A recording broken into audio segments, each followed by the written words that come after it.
ഉച്ചയ്ക്ക് ഊണ് കഴിഞ്ഞിട്ട് ഒരു സ്വീറ്റൊക്കെ കഴിക്കണം എന്ന് തോന്നുന്നുണ്ടോ? അല്ലെങ്കിൽ പെട്ടെന്ന് ഗസ്റ്റ് വരുമ്പോൾ ഒന്നും കൊടുക്കാനില്ല എന്നൊക്കെ തോന്നുന്നുണ്ടെങ്കിൽ ഇതൊന്നും ഉണ്ടാക്കിക്കൊള്ളൂ കേട്ടോ.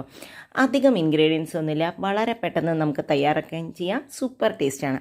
അതിനായിട്ട് ഒരു ചീൻചട്ടി വെച്ചിട്ട് അതിലേക്ക് കുറച്ച് നെയ്യ്, ഞാൻ 1 ടീസ്പൂണോളം നെയ്യ് ഉപയോഗിക്കുന്നുള്ളൂ.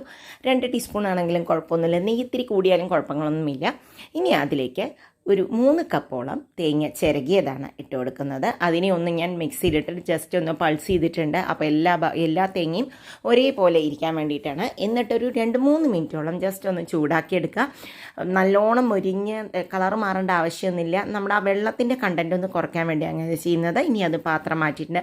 ഇനി അതിലേക്ക് ഒരു കപ്പോളം വെള്ളം ഒഴിച്ച് കൊടുത്തിരുന്നു. അതിലേക്ക് 1.5 കപ്പ് പഞ്ചസാരയും കൂടി ഇട്ട് കൊടുത്തിട്ടുണ്ട്. എന്നിട്ട് ഇതിന് നല്ല കമ്പി പരുവം ആവുന്ന വിധത്തിൽ നമുക്കതിനെ ആക്കിയെടുക്കണം. നല്ലോണം കുറച്ച് നല്ല തിക്കായി വരണം. അപ്പോൾ വെള്ളത്തിലിട്ടിട്ട് നമ്മളിങ്ങനെ ഇട്ട് നോക്കുമ്പോൾ നല്ല തിക്കായി തുടങ്ങണം. കൈ കൊണ്ട് പിടിക്കുമ്പോൾ അതൊന്ന് നൂൽപ്പരുവല്ല, കമ്പിപ്പരുവാണ്. കുറച്ച് കട്ടി തന്നെ ആവുന്ന വിധത്തിലാവണം. അതപ്പോൾ അങ്ങനെ ആയിട്ടുണ്ട്. അതൊരു 10-15 മിനിറ്റ് ഒക്കെ എടുക്കട്ടോ. ഇനി അതിലേക്ക് ആ ചൂടാക്കി വെച്ചിട്ടുള്ള തേങ്ങയും കൂടിയിട്ട് നന്നായി മിക്സ് ചെയ്യുക. ഇതിൽ നമ്മൾ പഞ്ചസാരയുടെ പാവിൻ്റെ കട്ടി കുറയുമ്പോൾ നമുക്കിത് സെറ്റാവാൻ ടൈം എടുക്കും. ഇനി അതിലേക്ക് കുറച്ച് അരിപ്പൊടിയാട്ടോ ഇട്ട് കൊടുത്തത്. വറുത്ത അരിപ്പൊടിയില്ലേ, നമ്മുടെ പത്തിരിപ്പൊടി എന്നൊക്കെ പറയില്ലേ, ഇടിയപ്പപ്പൊടി, അത് ജസ്റ്റ് ഒന്ന് ഇട്ട് കൊടുത്തിട്ട് ഒന്ന് ഇളക്കുന്നേ ഉള്ളൂ.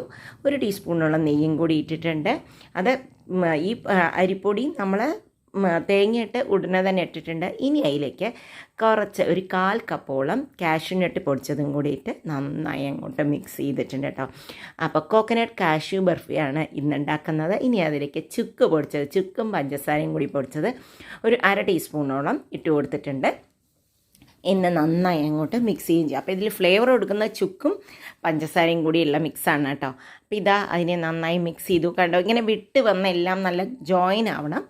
ഇനി അതിലേക്ക് നന്നായിട്ട് നെയ്യ് തേച്ച് വെച്ചിട്ടുള്ള ഒരു പാത്രത്തിലേക്ക് ഇട്ട് കൊടുത്തിട്ട് നമ്മളതിലേക്ക് ഇട്ട് കൊടുക്കണം. എന്നിട്ട് സെറ്റ് ചെയ്യാൻ വേണ്ടി കറക്റ്റ് ചെയ്യണം കേട്ടോ. ഇത് കണ്ടോ, അപ്പോൾ എല്ലാം കറക്റ്റായിട്ട് ഷേപ്പൊക്കെ കറക്റ്റാക്കിയിട്ടുണ്ട്. ഇനി ഇതിനെ നമുക്കൊരു കട്ടർ വെച്ചിട്ടോ കത്തി വെച്ചിട്ടോ ആവശ്യമുള്ളത്ര വലിപ്പത്തിൽ കട്ട് ചെയ്തെടുക്കാം. ഇനി അതിനെ ഒരു പേപ്പറോ എന്തെങ്കിലും വെച്ച് ഞാനിവിടെ ഒരു കട്ടിംഗ് ബോർഡിലേക്കാണ് വെക്കണം. എന്നിട്ട് കമത്തിയിട്ടിട്ടുണ്ട്. കുറച്ച് കഴിഞ്ഞാൽ അതെല്ലാം വിട്ട് വരും. എന്നിട്ട് വേണമെങ്കിൽ കുറച്ചും കൂടി ചെറിയ പീസാക്കി കഴിക്കാം. ഇത് അധിക ദിവസം വെക്കാൻ പറ്റില്ല, ഒരു 2-3 ദിവസം ആകുമ്പോഴേക്കും തന്നെ തീർന്നു കേട്ടോ. അത് ഒന്ന് ട്രൈ ചെയ്ത് നോക്കൂ. Cashew coconut barfi.